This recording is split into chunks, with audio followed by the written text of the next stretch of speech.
What's up, you guys? Welcome back to another episode here on Chef Chronicles. So today I'm keeping it real simple and real basic. As you can see, I have my pineapple here whole, and I have my nice cutting board that is on a paper towel so that way I won't damage myself. I also have a bowl on the left side of me so I can take my scraps and put it in there.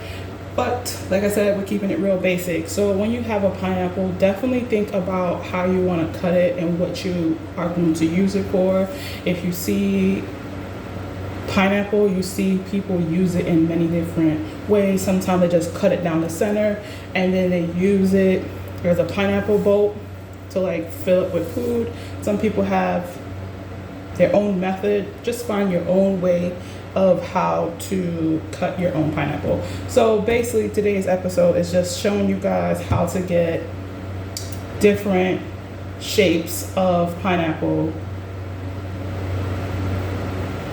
in a can, right from one whole pineapple. So take your pineapple and with your eagle claws, definitely run your sharp knife through. Right, make sure you cut it off real good, turn it around and cut off the ends as well. So you're going to just cut off the top and the bottom. Once you cut the top and the bottom off, you definitely can use like a core and just stick it in there and just core it out and get like just pineapples, rings. But if you don't have one, you just do it with a knife. So you find your center and you just basically will peel with your knife, removing not too much, but you're going to remove as much off just so you can get rid of the eyes. Now just keep going around a circle. You're just going to make it nice and uniform. If you do have some more eyes left over, you can just go back there and just literally remove it.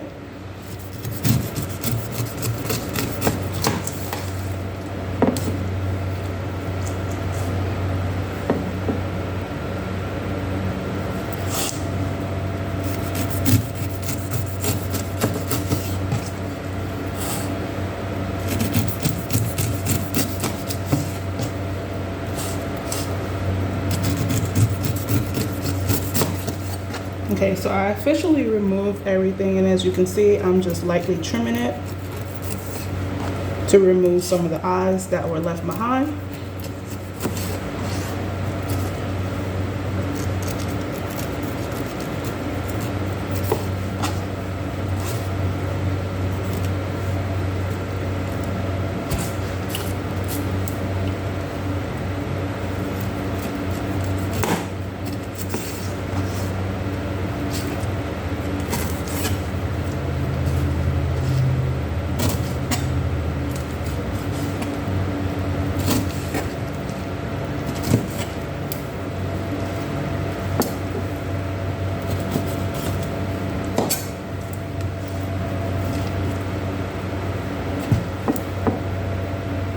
So once you check, make sure there is nothing on there, you definitely want to examine it, make sure there's no more eyes on it. So now to make some pineapple rings, we're going to cut it in half. Now, if you're not making pineapple rings, you can definitely just go ahead and stand it up and cut it down the center and remove the core that way.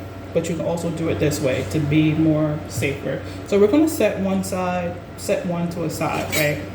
And then the other one, we're going to lay it back depending on the size of the ring that you're cutting. I'm doing about 1 inch, and you're just going to go ahead and make some slices,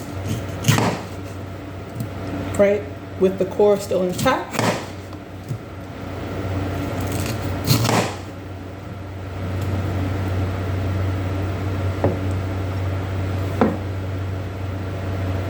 So once you definitely get your pineapple rings, you just take like a cookie cutter, a small one, or you could use like a pastry cutter. And I'm using one of my pastry chips that's big enough to go ahead and just press in the center.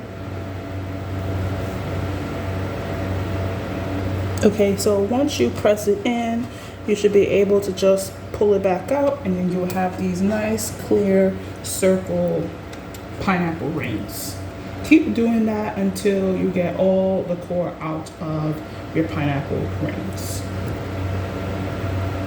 Okay, so now you see we have our pineapple rings. So next you're gonna do is make some, you could do just, if you want the rings, you could just cut them in half. If you just want half rings, you can use rings for like upside down pineapple cake and so much more. So now the next thing that you're going to do is take your other half and cut it in half. So once you cut it in half, you'll be able to see the core. Now what we're going to do is take one of those halves and we're going to set it to the side. And we're also, the core should be visible on, once you cut it in half, all you're gonna do is just take your knife and just remove the core.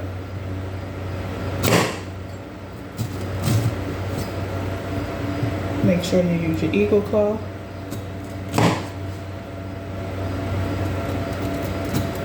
Right now what we're doing is to get like a nice, beautiful fan shape.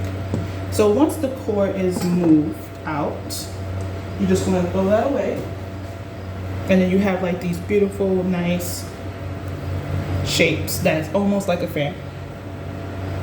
Okay, so once you have that, you could definitely cut in half if you like, so that way you could have it nice on a flat surface.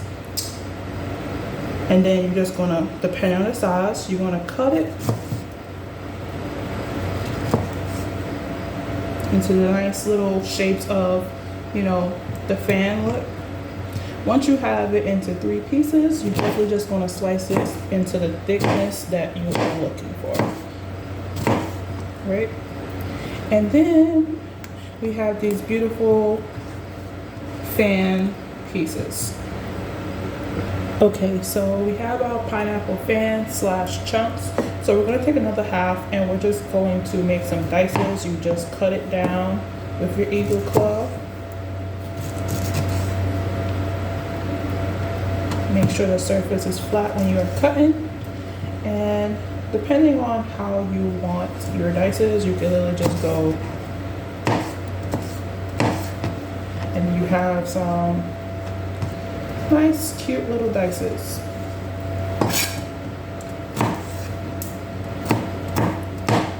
Right?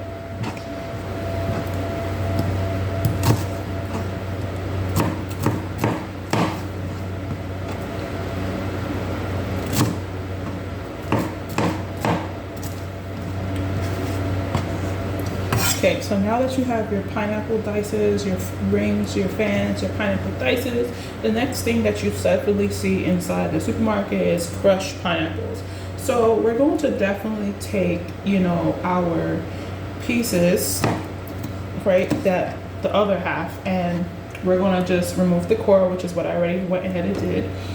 And you could take a potato masher, right? You could definitely cut this up into like more pieces, smaller pieces if you're using a food processor at home, or a Roku if you are in a restaurant, or that's what you have, basically the same thing, right? And you're going to basically take your your sliced pineapples and you're going to pulse it for at least 2 to 3 times in your food processor, and that is how you're going to get your crushed pineapples inside of a food processor. Now, to get a crushed pineapples by hand, you definitely want to take a potato masher and just break it up. So as you see, I'm just pressing it inside a bowl, and of course what's going to happen is the pineapple is going to release some of its juices, and that is a good thing. So you can literally take a whole pineapple, cut it up into how many pieces you want, and you can just run it through a juicer and you can get your juice, but you also have like the pulp of pineapples. You could definitely take pineapples and just run it through like a food processor or blender, and you could blend it up as well, and you can get the pineapple juice out of there. Now, if it should naturally release its own juices, but if it doesn't, you could definitely go ahead and literally add in a little bit of water to help that process. And just make sure when you are doing it by hand that you are really mashing it up, because